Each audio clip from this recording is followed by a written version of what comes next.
All right, Dr. Moran, tell me what you see there. Tell me how I did. All right, Grant, so it looks like, against your family's opinion, you actually did pretty well on this, okay? That's a relief. So you can take this home, put it on a refrigerator, and assure your wife that you're perfectly normal. All right. What this test does, it tries to look at how you did with memory, how you did with some of the speed composites, reaction time, things like that. And so as you're going through the test, it measures these things in different ways, different parts of the test. And so you did perfectly normal on this. So you were a little down in reaction time, just a little bit. And I hear you've got a little guy at home. Yeah, a little daughter. Yeah, 10-month-old. Little daughter, so 10-month-old. So that could easily cause that. A little sleep deprivation can certainly affect your reaction time. And that's how I would look at this. It's not horrible reaction time by any means, just a little bit down, but I would say that's probably related to sleep. But if you were to have a concussion, this could serve as a useful baseline. So let's talk about that, getting the baseline test, which is what I just did. Walk us through what that test was. Yeah, so when you're doing a baseline, you're just trying to see how you perform on the task that a test like this gives you when you haven't been hit in the head or had suspicion for a concussion or felt concussed. And so when you go through those tests, it has nothing to do with intelligence or IQ or anything like that. It's really more of a performance measure. How do you do on these things? And so there's a lot of ways you can test it, and there's a lot of different products out there. But when you do that, it gives you a baseline measure of how you're doing when you're not struggling in some way. And so if you were to have a concern or an injury, it allows us to directly compare, see change. You have to interpret it to determine if that change is significant or not. For example, if I were to have you take this test 10 times in a row, you wouldn't score the exact same every time. There'd just be some general test-to-test change that can be normal. So you have to be cautious with it, but it generally can be quite helpful. So with a test like this, where do you go from there? After an athlete or anybody who comes in to take a test, what's the marching orders after this test is taken? So when people come in for baseline testing, they'll do this, they'll get their report, tell them to keep it in their records, hoping that they never need to use it, right? We'll also give them just general advice about concussions, and that can be things like the types of symptoms to look out for, the importance of reporting those symptoms if they were to happen, and also encourage them to seek an evaluation with a clinic like ours or somebody that they feel comfortable with to check on them if they were to have an injury, concern for an injury over the course of their season that's coming up. So you had a patient who came in, did their baseline test, and they have received some sort of head trauma. And you can see that in the test that you've given them. What do you do from there? So in that case, you're saying they test abnormal on this? Like something's below what we would expect, and they had a history of a head trauma? Yeah, in that case, you really would have to take a step back and make a much more complete evaluation before you just took the results of this and blamed it on a past concussion. As it can be very different from patient to patient on what that may mean. So abnormalities on this test would not be specific to concussion, just like your slight decrease in reaction time does not make me suspicious that you probably had some concussion and just never knew about it. It's much more likely related to the fact that you've got a little kid at home and you're sleeping much less than you normally would. So in terms of that right there, you said reaction time, it's a little low, not all that concerning, but this is just one tool that you might be able to further investigate to see if there is something more concerning. Absolutely, it is just one tool, and that's probably the biggest message to get to kids, parents, families about concussions is there is no single test that tells you if a concussion is present or not, or if it's resolved or not. And that's the biggest takeaway, I think, when you talk about these tests, is they can be very useful, but in isolation, not so much. You really have to put it in the context of a more complete evaluation with somebody. So for a parent or even someone who's a little bit older who's considering getting a baseline test, why would you say that's important? The main way it's important is normal neurologic exams, checking somebody's ability to produce strength or touch, sensation, basic bodily functions, which are part of a normal neurologic exam, are almost always normal after a concussion. And so if you rely on that to tell you if somebody's still impaired, you're going to miss a tremendous amount.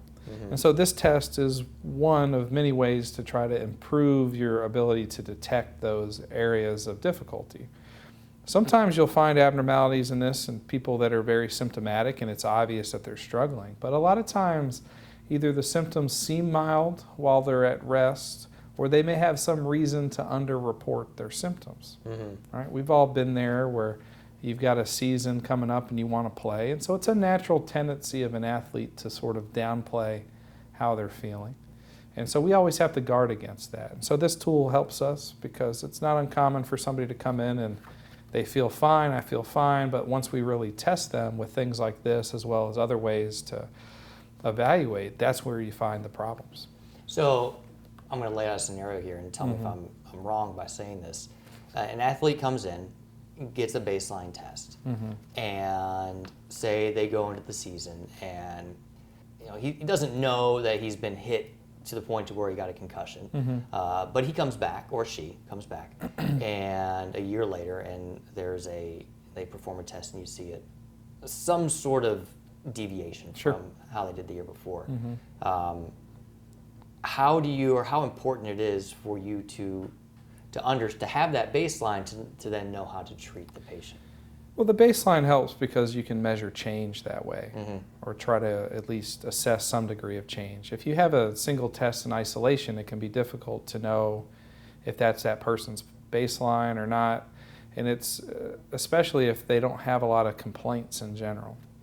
But if you were to find an abnormality, the first thing you need to do is just stop, evaluate what's going on, and that starts with just taking a very thorough history from the patient on what happened, how they've been feeling, how did things transpire.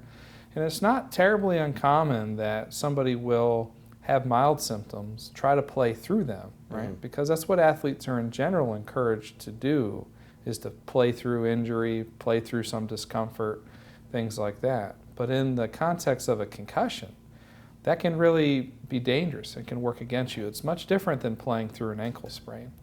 And so there are cases where people will play through relatively mild symptoms and get progressively worse, but again, they push through and they try to ignore it. So sometimes in retrospect, people are very aware that, wow, I was really struggling as they look back on it. That happens from time to time. And when you catch it later, this test, again, would be part of that evaluation, but you really have to take a big picture look at what's going on with that person. If you have a patient who has suffered a concussion and they've already had the baseline, they come in and you clearly see, where they might be a little bit lower than average. Does that help you with then the treatment, give you a better starting point? Yeah, it's all part of what we would take into account. When it comes to how do you treat a concussion, just like when you talk about diagnosis, there's not the magic wand. There's not the one thing that you do. And so sometimes when people have prolonged symptoms from concussion, that can be related to cognitive complaints, like my memory's not good, I can't focus, things like that. And this test would be part of measuring that. And then the treatment would depend on how bad is that, how long's the severity been. And that can range from things like cognitive therapy to try to help them work through those difficulties. There's some role for stimulant medications, much like you would use with conditions like ADD, to try to help them improve their ability to focus or concentrate. And in some cases, just extra diagnostic testing where you go and have an assessment with a neuropsychologist, which provides a much more in-depth evaluation than a computer-based test would be able to give you. So it can range, in how aggressive, depending on the particular situation that you're in. I think it's probably important to note, not just with somebody who has a concussion, but somebody who hasn't had one. Everybody's different. Every brain, every individual is individual. Yes, every concussion's different. That's part, from my standpoint as a physician, it's sort of a curious part of it. It always keeps it interesting. You really don't get into situation where everybody's coming in with the exact same complaints. It really varies a tremendous amount. But it also creates some of the problems in diagnosing them, picking them up. Again, that's when you get into the conversation about trying to protect kids when they're playing. That's where the role of athletic trainers on the sideline that are trained in evaluating for concussions is paramount. Educating coaches on the signs and symptoms is always a good thing to do. But at the end of the day, those coaches need to coach, and asking them to pick up a very subtle thing or something that can be very subtle is really an unfair thing to ask. And so my biggest message to schools, sports leagues, is they really should invest in having athletic trainers on their sidelines consistently so that they can be there to help pick these things up and help direct the kids to further evaluation when they need it. So there's an important part on the field, but you know, you believe that it probably starts before they even get on the field with some sort of examination beforehand. Yeah, so a baseline assessment, I think, makes your post-injury evaluation, if you were to need one, more accurate, more clarity to it, because you see an objective change from before to after. When all you have is the after, there's always some questions of what was the baseline. We work through that all the time, but does it make it a little easier if you have a baseline? Absolutely. So let me this, and I don't know if you can answer this, but how much does this cost?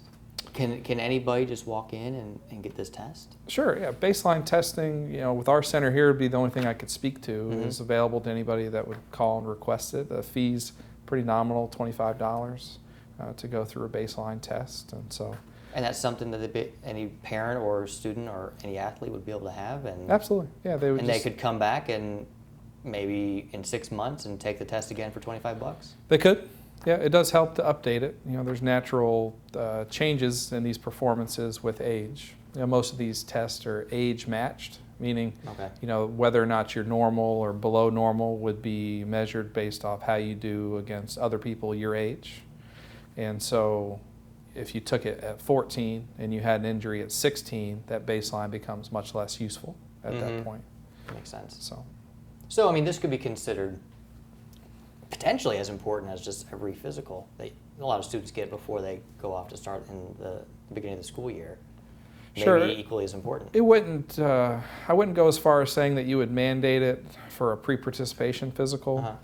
Again, those physicals are really focused on detecting, cardiovascular abnormalities, educating athletes about certain risk of sport, things like that. This should certainly be made aware of in those physicals, especially if you have an athlete going into a higher risk contact sport, football, wrestling, lacrosse, soccer, things like that. I would certainly encourage doctors to at least make patients aware that they could do it. I wouldn't go as far as saying that everybody should do it or it'd be a required part of their pre-participation physical, but it would certainly help support or complement it in the right context. Anything about concussions that you think is the general public has a misconception about?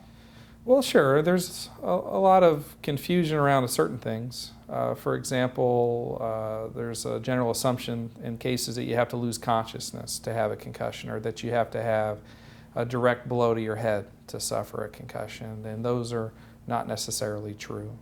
Loss of consciousness really is not required at all to diagnose a concussion, and really isn't present in the majority of concussions. Same thing goes with a direct blow to the head, not necessarily required. Any blow that's hard enough to your body transmits that force to your head. So we see that a lot in things like car accidents, but also just in a violent collision on a football field where it may be more of a shoulder to chest contact, but a lot of that force gets transmitted to the head, and you can have concussive injury because of that. That's very common. One other common misconception would be that you have to strictly rest people after a concussion. It wasn't uncommon years ago that if you suffered one of these injuries, they'd say, stay in a dark room, stay there till you feel fine, and that was your treatment. And what we've realized over the years is that's probably more harmful than helpful in those cases. And so we really try to preach early activity with patients, get them moving in an as tolerated fashion early on, encourage light aerobic exercise, things like that don't bother their symptoms. So that's probably been one of the biggest changes in kind of basic management of concussion, would be promoting that early physical activity compared to strict rest. Obviously, one concussion is bad, but two concussions is worse. And if you don't have that first concussion treated, how important or how potentially, I don't want to say devastating, but how bad could that be if it's not treated? That's a good question. I would much rather get my hands on a patient early after an initial concussion and be confident that they're ready to go back rather than dealing with a second injury that happened when they really weren't ready to go back. You tend to have a much more complicated injury at that point. You also run the risk of things like second impact syndrome, which can be very devastating and life-threatening in rare cases. But in general, even completing a game that you're injured in, so let's say you have a concussion, you feel, I'm okay, I'm going to fight through this, and you finish that game, don't even have any more violent collisions during the course of that game. Just doing that seems to potentially double the recovery time. And so getting a hold of that person early, removing them from competition, removing them from the risk of further injury is very important. And so if you take that in the context of somebody that goes back before they're ready and gets hit again, same issue. And we end up with a much more complicated treatment course at that point. Are you more likely to get a second concussion if you haven't properly recovered from the first concussion? Yeah, so if you haven't fully recovered from the initial one, odds are your threshold to suffer another one would be very low. And typically just the physical exertion alone would provoke a lot of your symptoms. So adding another collision in there would bring nothing but problems. Once you're recovered from the concussion, it's a little more unclear about is there a higher risk and at what point does the risk go up. But as the research grows on this, we seem to understand more and more. There's even seems to be a higher risk of lower extremity injuries, as an example, after concussion. And so to us, it highlights the need to really have that athlete complete a very good return to play process where they're working through progressive physical activities under the supervision, ideally of an athletic trainer that's trained to guide them through that, so that when they're back to play, we know that both their concussions resolved and they've recovered from any deconditioning or detraining that's happened because they've been out for 2, 3, 4 weeks. That's very important. Which might make them more prone to concussion in itself if you're not could. Physically up to the point where you think you were. Correct. If you're not at your best athletically, in theory, you're not quite as equipped to protect yourself on the field. And so having everything back to normal would be ideal in those cases.